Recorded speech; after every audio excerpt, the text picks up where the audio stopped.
오늘 우리 말씀은 제자가 짊어져야 하는 짐이라는 제목으로 하나님의 말씀을 선포하겠습니다.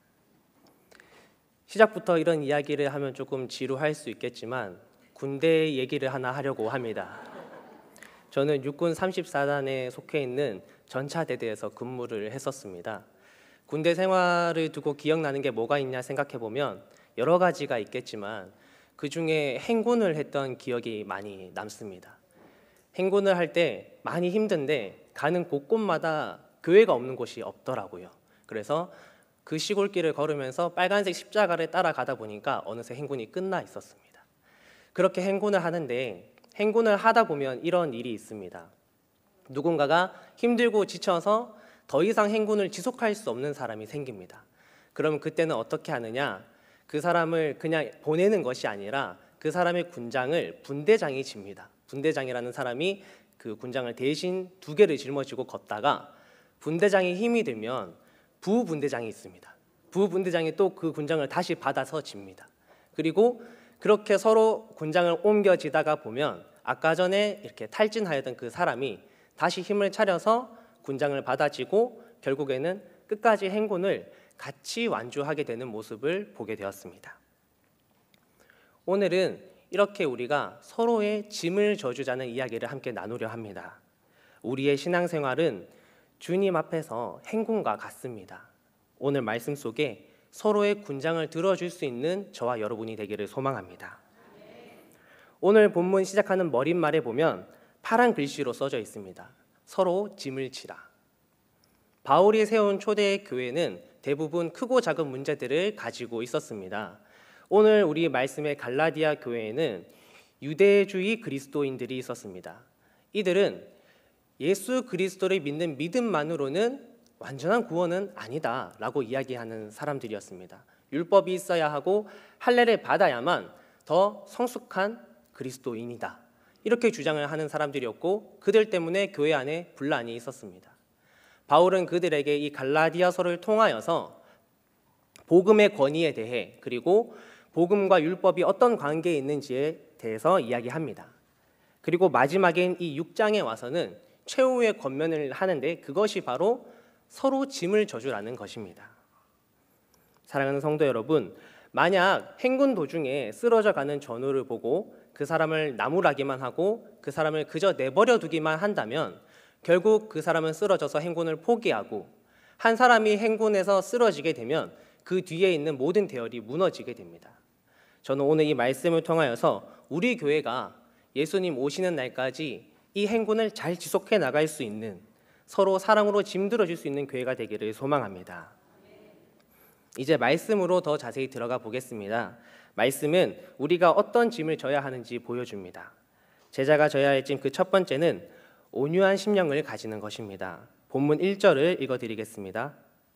형제들아, 사람이 만일 무슨 범죄한 일이 드러나거든 신령한 너희는 온유한 심령으로 그러한 자를 바로잡고 너 자신을 살펴봐 너도 시험 받을까 두려워하라. 아멘. 교회 안에 있는 우리는 사실 여전히 죄인입니다. 그렇기 때문에 우리가 아무리 잘 하려고 해도 교회 안에서는 때때로 죄된 일들이 드러나게 되어 있습니다.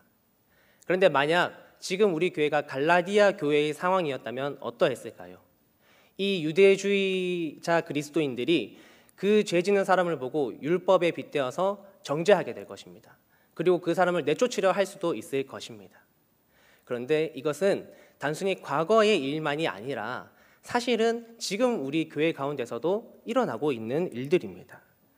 우리도 말씀에서 말하는 것처럼 조심하지 않으면 이 갈라디아 교회의 문제가 우리 교회의 문제가 될 수도 있습니다. 바울은 우리에게 이럴 때 온유한 심령을 가지라고 말합니다. 누군가 죄 짓는 모습을 보면 그것을 정죄하거나 피하는 것이 아니라 온유한 심령을 가지고 그 사람을 바라보고 또 바로 잡아주라고 이야기합니다. 그럼 온유한 심령은 무엇입니까? 온유한 심령은 오늘 말씀을 원어적으로 보았을 때 온유한 성령 안에서 바라보는 것이라고 이야기합니다. 온유한 성령 안에서 바라보고 바로잡아 주는 것. 내 힘으로는 어렵고 힘이 들지만 나보다도 그 사람을 더 생각하시고 사실은 그 죄 짓는 사람을 보면서 가장 가슴 아파하시는 성령 하나님의 마음을 안다면 그 상황 속에서 성령님이 우리에게 지혜를 주실 것입니다. 온유한 심령을 가진 사람을 우리는 한 사람 알고 있습니다. 바로 모세지요. 모세가 이 땅에서 가장 온유한 사람이라고 성경은 말했습니다. 이제 우리는 오늘 말씀에 빗대어서 모세가 어떻게 그렇게 온유할 수 있었는지를 조금 더 알 수 있습니다. 바로 성령님의 마음을 가지고 이스라엘 백성들을 바라보았기 때문입니다. 그 백성들이 하나님 앞에서 수없이 많이 불평불만하고 죄 지을 때마다 모세도 화가 안 났을 리가 없습니다. 화가 났겠지만 그 마음 가운데 이 백성을 보면서 가슴 아파하시는, 이 백성이 잘못된 길을 가는 것을 보고 가슴 아파하시는 하나님의 마음을 알았기 때문에 모세는 온유한 심령을 가지고 이스라엘 백성들을 이끌 수 있었습니다. 예배를 드릴 때나 식사를 할 때나 교회에서 어떠한 모임을 가질 때나 아니면 사역을 할 때 언제든지 우리는 다른 사람과 마찰이 생길 수 있습니다. 때로는 서운할 수도 있습니다. 때로는 화가 날 수도 있고 다른 사람의 행동이 잘못되었다고 생각이 될 때도 있습니다. 그러나 그 순간에 우리가 먼저 툭하고 말을 뱉기보다는 먼저 기도하기를 소망합니다. 그 순간에 바로 하나님께 기도해서 하나님, 저에게 온유한 심령, 하나님의 마음을 주셔서 이 사람을 성령님의 시선으로 바라보고 성령님의 마음으로 바로 잡을 수 있도록 도와주세요라고 기도하는 것입니다. 우리가 이렇게 기도로 시작한다면 어떠한 상황이 우리에게 닥쳐와도 그 결과는 달라질 것입니다. 성령 안에서 다른 사람의 허물을 덮어주고 회복할 수 있게 돕는 우리가 될 때에 오늘의 말씀에서 나타난 것처럼 우리는 그리스도의 법을 성취하는 교회가 될 수 있을 것입니다. 제자가 져야 할 짐 두 번째는 속이지 않는 삶을 사는 것입니다. 본문 7절 말씀을 읽어드리겠습니다. 스스로 속이지 말라. 하나님은 업신여김을 받지 아니하시나니 사람이 무엇으로 심든지 그대로 거두리라. 아멘. 오늘 이 7절의 말씀을 통하여서 우리는 사람이 두 가지를 속이려 한다는 것을 알 수 있습니다. 첫 번째는 하나님을 속이려 하는 것이고 두 번째는 자기 자신을 속이려 하는 것입니다. 먼저 하나님에 대해서 속이는 것을 보자면 사실 하나님을 속이는 것은 절대적으로 불가능한 일입니다. 그럼에도 불구하고 성경에는 하나님을 속이려 했던 많은 사람들이 있었습니다. 사울 왕도 그러했고 다윗 왕도 그러했고 게하시라는 종도 그러했습니다. 또 우리가 잘 아는 아나니아와 삽비라 같은 사람들도 하나님을 속이려 했습니다. 하지만 하나님은 결코 속지 않으셨고 오히려 그 사람들은 하나님 앞에 벌을 받았습니다. 하나님은 사람의 겉모습을 보지 않고 중심을 보시는 분이기 때문에 절대로 우리의 겉모습을 통하여서 속지 않으십니다. 우리가 져야 할 짐은 속일 수 없는 하나님 앞에 정말 내가 진실된 삶을 살아가야 한다는 그 짐을 지는 것입니다. 내가 사울 같지는 않은지 때로는 아나니아와 삽비라의 모습을 갖고 있지 않은지 우리는 수시로 확인해야만 합니다. 그래야 하나님 앞에 하나님을 속이지 않는 삶을 살 수가 있습니다. 그리고 사람은 자기 자신을 속입니다. 특별히 오늘 말씀 8절에 보면 이러한 말씀이 있습니다. 자기 육체를 위하여 심는 자는 육체로부터 썩어진 것을 거두고 성령을 위하여 심는 자는 성령으로부터 영생을 거두리라. 아멘. 이 말은 사실 너무나 당연한 말입니다. 육체를 위해서 심으면 육체를 위한 것을 거두고 성령을 위해서 심으면 성령으로부터 나는 것을 거두는다는 이 말씀은 너무나도 당연한 말이지만 오늘 바울이 이 말을 하는 이유는 우리 사람들이 스스로를 속일 때 어떻게 속이냐면 내가 육체를 위하여 심고 있지만 나중에 거둘 때에는 영생을 거둘 것이라고 착각하기 때문입니다. 이것은 심각한 착각이고 우리 신앙생활에서 가장 주의해야 할 부분입니다. 저는 주일 아침마다 대구에서 경주까지 고속도로를 타고 옵니다.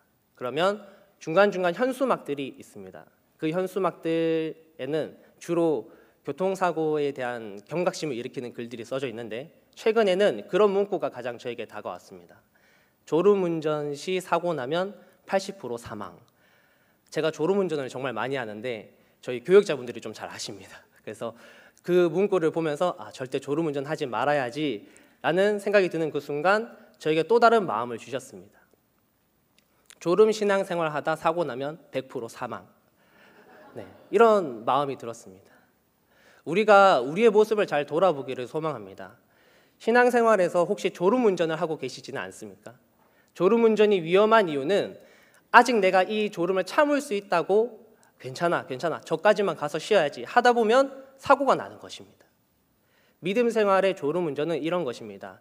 내가 지금 이 땅에서 심고 이 땅을 위해서 살아가지만 내가 마지막 종착지인 천국에 도달할 수 있다고 믿는 그런 믿음이 졸음운전하는 믿음입니다.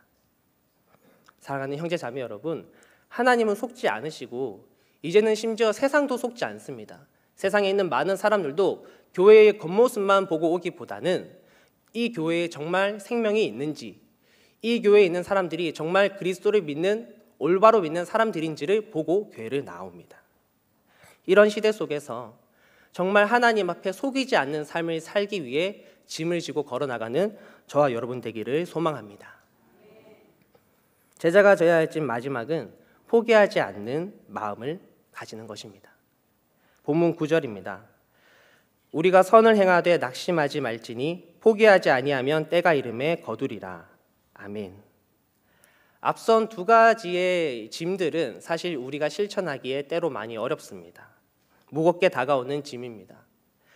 누군가가 나를 힘들게 할 때에 그 사람을 위해서 처음에 기도할 수 있습니다. 하나님, 저에게 온유한 마음을 주세요 라고 기도하고 나아가지만 어쩔 때는 그 기도 응답이 바로 이루어져서 일이 좋게 해결되는데 때로는 하나님이 기도 응답을 늦게 주시는지 정말 내 마음을 힘들게 하는 것이 끝까지 이어지는 때가 있습니다.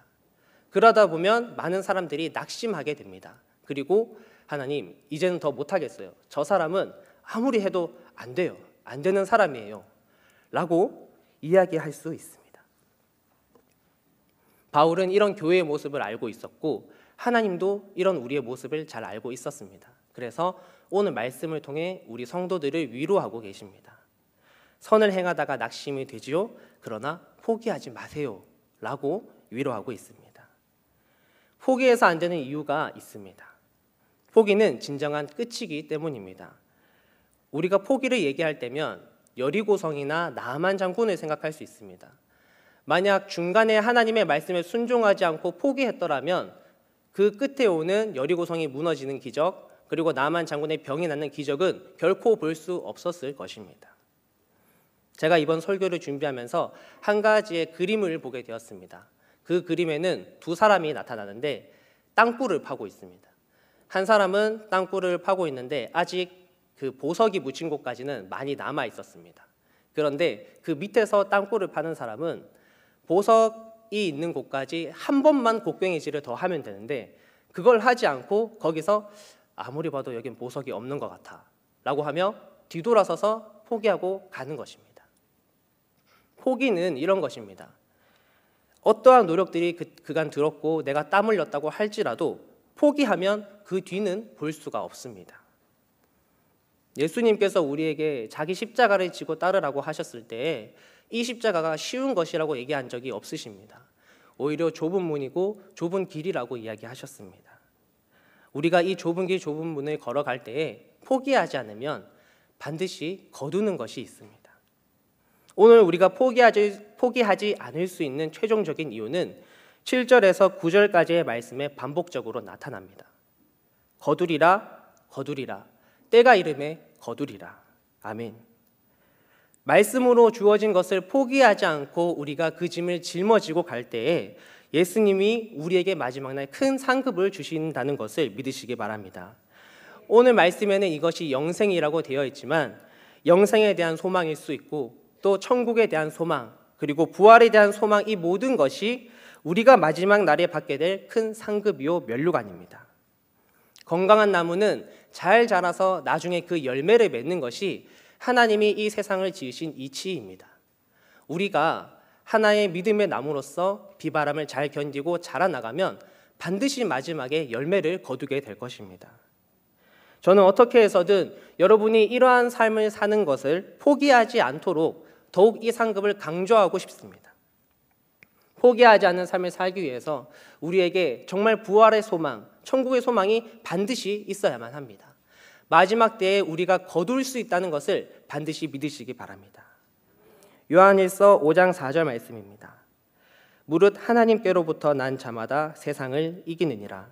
세상을 이기는 승리는 이것이니 우리의 믿음이니라. 아멘. 마지막 날 우리에게 주어질 그 면류관을 믿는 믿음이 여러분으로 하여금 포기하지 않는 원동력을 채워주기를 소망합니다. 사랑하는 형제 자매 여러분, 우리는 서로의 짐을 져주어야 하는 전우입니다.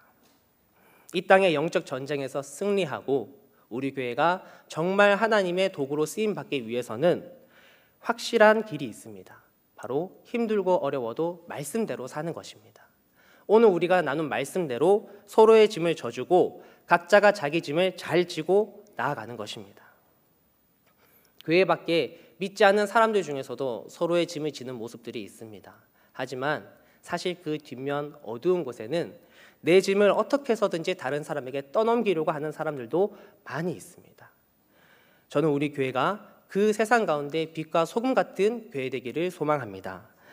우리 교회가 정말 서로의 짐을 져주고 또 세상의 짐을 함께 져주는 교회가 되어서 많은 믿지 않는 사람들, 또 믿는 사람들이 경주 남부 교회에는 정말 서로 짐을 져주는 가족 같은 교회더라 라는 그런 소문이 있는 귀한 교회가 되기를 소망합니다.